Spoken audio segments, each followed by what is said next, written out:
리치디보스의 할아버지는 도부장수였다. 요즘은 이 도부장수라는 단어가 왠지 부정적인 어감을 풍기는 듯하다.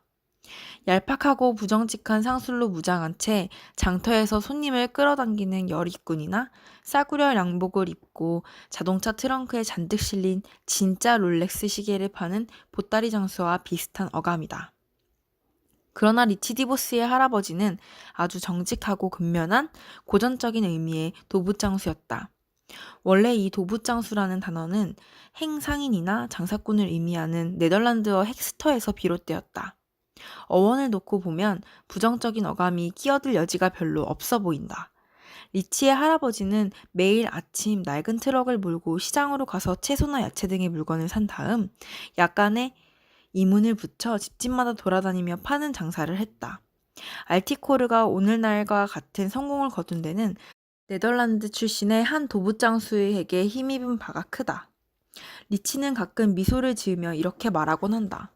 나는 아주 어려서부터 할아버지를 통해 장사를 배웠다. 물건을 팔러 다니는 동네를 돌아다니는 할아버지 뒤를 졸졸 쫓아다닌 덕분이었다. 결국 나는 어렸을 때부터 장사와 함께 자라온 셈이었다. 이따금 할아버지가 동네를 한 바퀴 다 돈 다음에도 야채가 좀 남는 경우가 있었는데 그러면 할아버지는 나더러 물건을 팔아보라고 하셨다. 물론 내가 팔아서 번 돈은 내 차지였다. 할아버지가 지켜보는 가운데 처음으로 내가 물건을 팔았을 때의 기억이 지금도 뇌리에 생생하다. 할아버지가 주신 양파 몇 개를 이웃집 아주머니에게 팔았던 것이다. 나는 그 경험을 통해 불과 몇 센트의 돈을 쥐었을 뿐이지만 돈으로는 값을 따질 수 없는 소중한 교훈을 배웠다. 그것은 바로 거절당할 것이 두려워서 포기하지 말라는 교훈이었다. 한두 번 문전박대를 당하더라도 포기하지 말고 끝까지 밀고 나가면 머지않아 그 보상을 받게 된다. 나는 개인적으로 리치디보스가 영업하는 모습을 여러 차례 목격했다.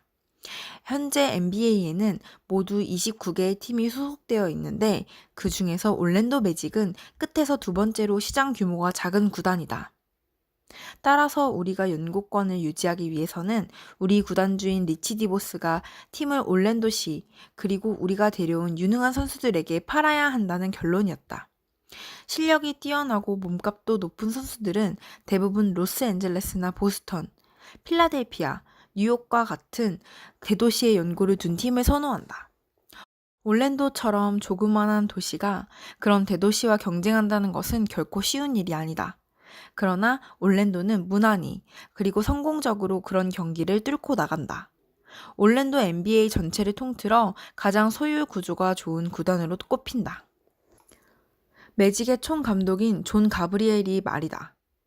그것은 우리 구단주가 아주 노련한 세일즈맨이기 때문이다. 예를 들어 우리가 호레이스 그랜트를 영입할 때의 일이다.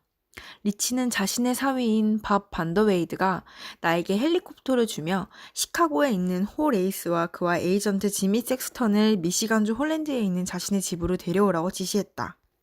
헬기를 타고 내려다보는 미시간호의 모습은 정말로 눈이 부실 지경이었다.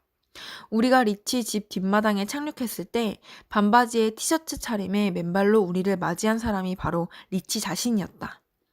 리치는 활짝 웃는 얼굴로 손을 흔들어 보이며 호레이스를 집 안으로 안내했다. 함께 점심을 먹으며 한담을 나누는 동안 리치는 순식간에 호레이스 그랜드의 마음을 사로잡아 버렸다. 식사가 끝나자 리치는 호레이스를 자신의 보트에 태워 인생과 농구에 대한 이야기를 나누며 올랜드에서 선수 생활을 하는 것이 어떻겠느냐고 제안했다. 그로부터 열흘 뒤 호레이스 그랜트는 올랜도 매직과 계약을 했고 우리 팀을 1995년 NBA 챔피언 결정전에 올려놓은 주도적인 역할을 했다. 리치는 일생을 통해 무언가를 파는 일에 애착을 느꼈다. 그리고 무언가를 파는 일이 무시와 멸시의 대상이 되는 경우가 많다는 사실에 놀라움을 감추지 못한다. 지금은 영업이라는 단어 자체가 부정적인 어감을 갖게 되었으며 특히 개인과 개인 사이에 이루어지는 영업행위에 대한 세간의 인식은 더욱 부정적인 형편이다. 리치는 이 점에 대해 자신의 첫 번째 저서인 신념이라는 책에서 이렇게 말한 바 있다.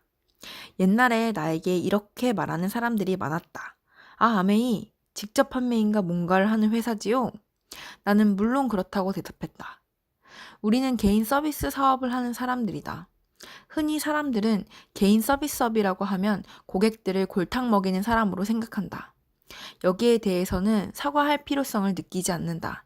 나는 고객들이 복잡한 도로를 뚫고 운전을 하거나 복잡한 주차장에 차를 세운 다음 비나 눈을 맞으며 물건을 사러 뛰어다니지 않아도 되도록 하는 일을 존경한다. 사람들이 필요로 하는 물건을 그들의 집까지 가져다 주는 사람들. 만약 그들이 자신의 서비스 갖는 가치를 인정한다면 그는 비난의 대상이 아니라 칭찬을 들어야 마땅하다. 지금 알티코르에 편입된 아메이는 전 세계의 300만 독립 사업자들을 앞둔 업체이다. 리치는 신념에서 밝힌 입장은 이렇게 이어진다. 그 사람들은 이끄는 지도자로서 내가 가장 먼저 해야 할 일은 내가 느끼는 그들에 대한 존경심을 올바로 표현하는 일이다. 그들과 그들이 하는 일에 대한 나의 존경심이 그들에게까지 전염되기를 바라는 마음 간절하다. 세일즈맨에 대한 리치의 존경심은 그의 회사에 몸담은 사람뿐만 아니라 리치 자신에게 무언가를 팔고자 하는 사람들에게까지도 이어진다. 그는 언젠가 무언가를 팔러 온 사람들의 이야기를 기꺼이 귀 기울이며 자신으로 하여금 사고 싶은 마음이 생기도록 만드는 세일즈맨을 존경한다. 건축가이자 개발업자인 마빈 듀인더는 이렇게 말한다. 리치에게서 아메이의 초창기의 이야기를 들은 적이 있다. 어떤 세일즈맨이 이 회사의 전용 제트기를 팔러 왔다. 당시 아메이는 프로펠러 비행기를 가지고 있었기 때문에 리치도 제트기에 대해서는 별로 관심이 없는 상황이었다.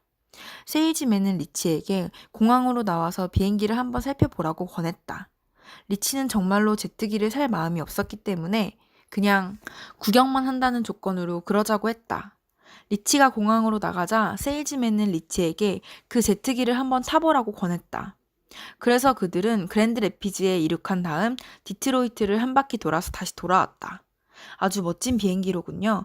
하지만 우리는 이런 비행기를 살 형편이 못 됩니다. 리치가 말했다. 그러자 세일즈맨은 한 달 동안은 공짜로 유지 비용만 내고 그 비행기를 타보라고 했다.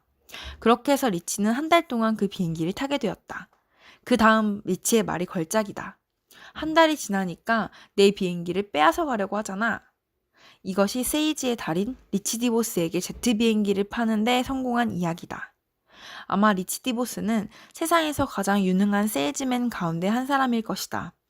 그는 지금 양파 몇 개에서부터 영양제, 애국심으로부터 하느님에 대한 믿음에 이르기까지 팔아보지 않은 것이 없는 사람이다. 무엇을 팔건 리치는 자신의 제품에 대한 진정한 믿음을 가졌고 자신의 말에 귀 기울일 수 있는 모든 사람에게 자신과 똑같은 믿음을 심어주었다. 어떻게 그럴 수 있을까?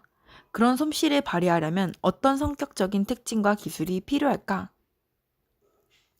장사는 모든 직업 중에서도 가장 고귀하다. 무언가를 판다는 것은 곧 봉사의 의미이다. 리치 디보스는 언제나 봉사자였고 그런 의미에서 그는 언제나 장사꾼이었다.